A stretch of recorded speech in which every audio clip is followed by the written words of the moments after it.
Assalamualaikum warahmatullahi wabarakatuh. Perkenalkan, nama saya Safa Akila Zahira dengan NIM 240601241401446 dari kelas B. Di sini, saya akan menjelaskan makalah yang telah saya buat dengan judul Perbandingan Algoritma Dynamic Programming, Branch and Bound, dan Simulated Annealing dalam optimasi pemilihan menu dimsum All You Can Eat berdasarkan batas kalori dan tingkat preferensi. Di sini, saya mengambil judul ini karena saat ini di Indonesia itu banyak restoran all you can eat. Dan juga orang-orang Indonesia ini kebanyakan sangat suka dengan dimsum. Oleh karena itu, di sini saya akan membantu untuk eh, mengoptimasi pemilihan menu dimsum berdasarkan tingkat preferensi dan juga batas kalori. Di sini, batas kalori ini menjadi skenario dalam pembuatan makalah ini, dalam penelitian ini. Yang mana batas kalori sendiri itu saya bagi menjadi tiga, yaitu 700 kilokalori, 1000 kilokalori, dan 1300 kilokalori. Di mana 700 kilokalori ini masuk ke dalam kategori kecil, 1000 kilokalori sedang, dan 1300 kilokalori ini dalam kategori yang besar. Metodologi penelitian yang saya buat ini, yang pertama adalah mengumpulkan data. Nah, mengumpulkan data ini, yang pertama saya mengadakan survei, dan survei ini diisi oleh 70 responden, ini untuk mendapatkan tingkat preferensi. Nah, eh, ketika sudah mendapat hasilnya, maka saya akan menghitung rata-ratanya, dan di situ saya mendapat tingkat preferensi tiap jenis dimsum. Selanjutnya, eh, ada wawancara. Nah, wawancara ini saya lakukan ke beberapa orang, itu untuk bertanya terkait mekanisme pengambilan dimsum, pengambilan menu dimsum saat melakukan all you can eat. Lalu, selanjutnya itu ada studi literatur. Nah, studi literatur ini saya lakukan untuk mendapatkan eh, tingkat-tingkat kalori untuk mendapatkan kalori tiap jenis dimsum gitu. Setelah saya mengumpulkan semua datanya, saya akan mengolahnya, dan saat sudah diolah, maka saya melakukan pemodelan masalah. Dan di sini pemodelan masalahnya ini adalah integer knapsack. Kenapa begitu? Karena pertama dari hasil wawancara yang telah dilakukan, eh, kebanyakan orang itu memilih untuk mengambil satu satu menu dimsum sekali. Jadi mereka itu lebih memilih untuk mencoba semuanya. Lalu ketika sudah mencoba semuanya, mereka akan memilih mana yang paling enak dan akan diambil lagi. Tetapi itu jika mereka belum kenyang dan belum mencapai batas kalori. Namun jika sudah mencapai batas kalori, maka mereka cukup mengambil satu-satu begitu. Tidak mengambil satu menu itu berapa kali. Nah, setelah setelah memodelkan masalahnya, saya melakukan implementasi ketiga algoritma. Yang pertama itu untuk dynamic programming, selanjutnya untuk branch and bound, dan juga simulated annealing. Nah, di sini ini ada data menu dimsum yang saya dapatkan. Di sini ada jenis-jenis dimsumnya, selanjutnya ada kalori tiap dimsum dan juga preferensi. Nah, yang pertama itu ada algoritma dynamic programming. Jadi,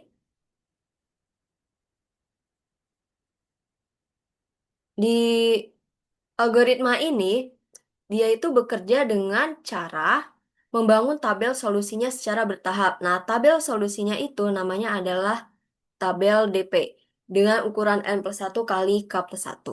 Nah, ini tuh dibangunnya secara bottom up. Setelah itu, algoritma itu akan membandingkan dua kemungkinan, yaitu memilih atau tidak memilih menu dimsum tersebut. Jadi, eh, nilai preferensi terbaik dari setiap kombinasi itu akan disimpan di tabel DP-nya. Nah, setelah seluruh tabel itu terisi, maka eh, akan dilakukan traceback. Nah, dilakukan traceback itu gunanya adalah untuk mengetahui kombinasi menu yang membentuk solusi paling optimal. Begitu. Ini implementasinya. Selanjutnya di sini ada eksperimennya dan eksperimennya itu menggunakan tiga skenario yang tadi sudah saya sebutkan. Yang pertama itu skenario dengan kalori kecil yaitu 700, lalu kalori sedang 1000 dan kalori besar itu 1300. Didapatkan hasil seperti ini. Nah, selanjutnya ada algoritma branch and bound. Nah, cara kerja dari algoritma branch and bound ini diawali dengan mengurutkan menunya secara descending. Nah, setelah diurutkan menunya, maka algoritma ini akan membangun suatu search tree atau pohon pencarian gitu, itu untuk merepresentasikan keputusan untuk mengambil atau tidak mengambil dimsum menu dimsum tersebut.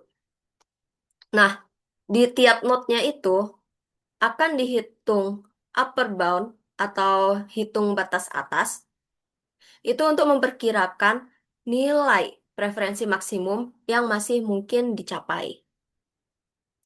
Terus untuk cabang yang tidak berpotensi menghasilkan solusi yang lebih baik, itu akan langsung di pruning, akan langsung dipangkas.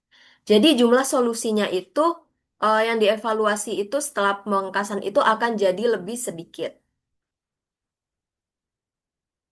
Nah, di sini saya membaginya menjadi ada class node, fungsi hitung batas atas atau upper bound. Selanjutnya ini implementasi algoritmanya. Lalu di sini itu ada eh, saat menjalankan skenarionya. Nah, skenarionya masih sama seperti yang tadi, yaitu ada tiga. Untuk class node ini sendiri, dia itu untuk merepresentasikan satu keputusannya, satu keputusan pohon pencarian. Lalu di sini fungsi hitung batas atas untuk menghitung upward bound-nya dan di sini implementasinya. Dan setelah di run muncul outputnya seperti ini. Untuk penulisan outputnya di sini saya buat sama dari dynamic programming, branch and bound, dan juga simulated annealing. Selanjutnya ada algoritma simulated annealing. Nah, algoritma ini yang pertama itu akan menghitung solusi awal yang valid. Maksudnya itu adalah mengambil solusi yang valid itu masih di dalam batas kalorinya, belum melewati batas kalorinya. Nah, setelah itu, ia akan membangkitkan solusi tetangga. Jadi ini cara kerjanya itu adalah milih satu indeks secara acak. Nah, setelah indeksnya itu dipilih, maka dia akan di flip, akan dibalik nilainya dari 0 jadi 1. Nah, kalau dari 0 jadi 1 itu berarti dia menambah menu. Kalau misalnya dari 1 jadi 0 itu berarti dia menghapus menu. Nah, selanjutnya setelah membangkitkan fungsi buat tetangganya itu, jika solusi barunya itu lebih baik, maka solusi tersebut itu bisa diterima. Nah, tapi kalau misalnya lebih buruk, dia bisa diterima, tapi ada probabilitasnya, yaitu ini probabilitasnya. Nah, di sini em, P itu P delta E itu adalah probabilitas menerima solusi baru. Tadi solusi tetangga. Nah, delta E itu adalah perubahan nilai fungsi objektifnya, KB itu konstanta Boltzmann, dan T-nya itu adalah temperatur. Nah, probabilitas ini dipengaruhi, ten- nah probabilitas tadi kan ada rumusnya, ada T, temperatur. Tentunya dipengaruhi oleh nilai tersebut. Jadi, temperatur itu akan diturunkan secara bertahap. Nah, diturunkan secara bertahapnya itu menggunakan cooling rate. Nah, diturunkan itu hingga mencapai batas tertentu atau jumlah iterasi maksimumnya itu sudah terpenuhi.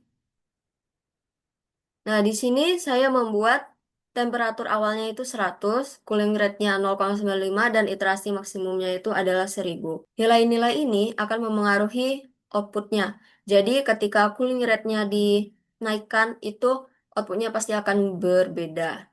Begitu pula jika iterasi max-nya diubah dan juga temperatur awalnya juga diubah. Selanjutnya, dilakukan eksperimen simulated annealing menggunakan skenario yang sama seperti DP dan BNB tadi, yaitu ada 3 skenario. Dan didapat hasilnya seperti ini. Nah, hasil dari simulated annealing ini tiap di run akan berbeda-beda karena simulated annealing ini kan awalnya itu acak. Jadi dia tuh akan berdasarkan probabilitas. Oleh karena itu, ia bisa berbeda-beda. Berbeda dengan DP dan BNB yang solusinya tetap sama. Kalau simulated annealing itu dia akan berbeda-beda. Contohnya, contohnya di sini perbandingan berdasarkan tingkat preferensi. Untuk DP dan BNB ini dia itu mau di-run berkali-kali, hasilnya akan sama. Kita coba.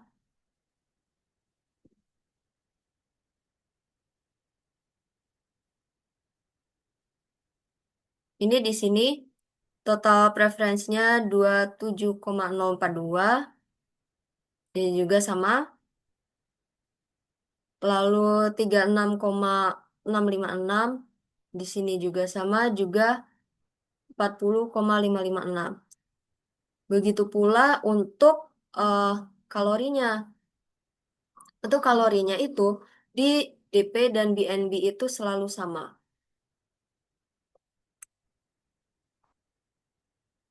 Ini contoh di BNB-nya. Ini kalorinya yang untuk kategori kecil itu 668, lalu sedang itu 982, dan tinggi itu 1227. Sedangkan kita lihat ke simulated annealing, ia akan menghasilkan output yang berbeda. Contohnya di sini setelah eh, eksperimen yang kesekian kali, di sini mendapat total preferensinya 23,885. Padahal saat sebelumnya mendapatkan skor preferensi 22,771. Nah, di sini DP dan BNB itu nilainya selalu konstan, selalu sama. Ia akan mencapai nilai optimum. Nah, DP dan BNB itu akan selalu memberi hasil yang sama, tidak berubah kecuali untuk running time. Itu karena DP dan BNB itu adalah algoritma exact. Jadi dia itu nyari solusi optimal untuk eh, knapsack untuk integer knapsack problem ini. Jadi kalau data dan constraint-nya itu selalu sama, maka hasilnya itu juga akan selalu sama. Nah, berbeda dengan simulated annealing yang tiap run itu akan berbeda. Kenapa? Hal itu disebabkan karena algoritma simulated annealing ini dia itu adalah jenis algoritma metaheuristik. Jadi dia itu hasil yang diperoleh dari algoritma ini itu dia dipengaruhi oleh parameter-parameter di awal. Contohnya interaksi maksimum atau jumlah interaksi maksimalnya, cooling rate, temperatur awal, dan sebagainya. Selain itu, algoritma simulated annealing ini juga menggunakan proses pencarian acak atau random search. Juga ada penghitungan probabilitas. Itulah yang menyebabkan algoritma simulated annealing ini selalu memberikan hasil yang berbeda. Contohnya di sini saya telah membuat sales untuk perbandingan hasil algoritma. hasil yang ada di sel ini akan berbeda.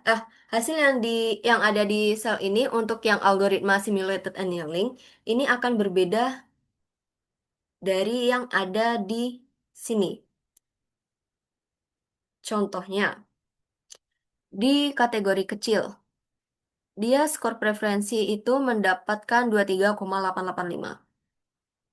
Tapi di sini mendapatkan 25,456. Kenapa bisa berbeda? Ya karena seperti yang sudah saya sebutkan tadi, kalau algoritma simulated annealing ini, dia itu menggunakan proses pencarian acak. Nah, dia juga menggunakan suatu probabilitas juga. Makanya dia bisa berbeda-beda hasilnya setiap eh, di run gitu. Ini ada visualisasi perbandingannya. Ini untuk yang perbandingan total kalori. Selanjutnya, eh, di sini ada total preferensi. Lalu di sini ada perbandingan waktu eksekusi. Nah, tadi saya sudah melakukan berkali-kali percobaan. DP ini selalu memiliki waktu eksekusi yang paling lama. Ini dikarenakan DP itu harus mengisi seluruh tabelnya dulu untuk tiap kombinasi item dan kapasitas kalori yang mungkin. Begitu. Sedangkan BNB, untuk BNB itu bisa melakukan pruning atau bisa memangkas not-not yang tidak dibutuhkan.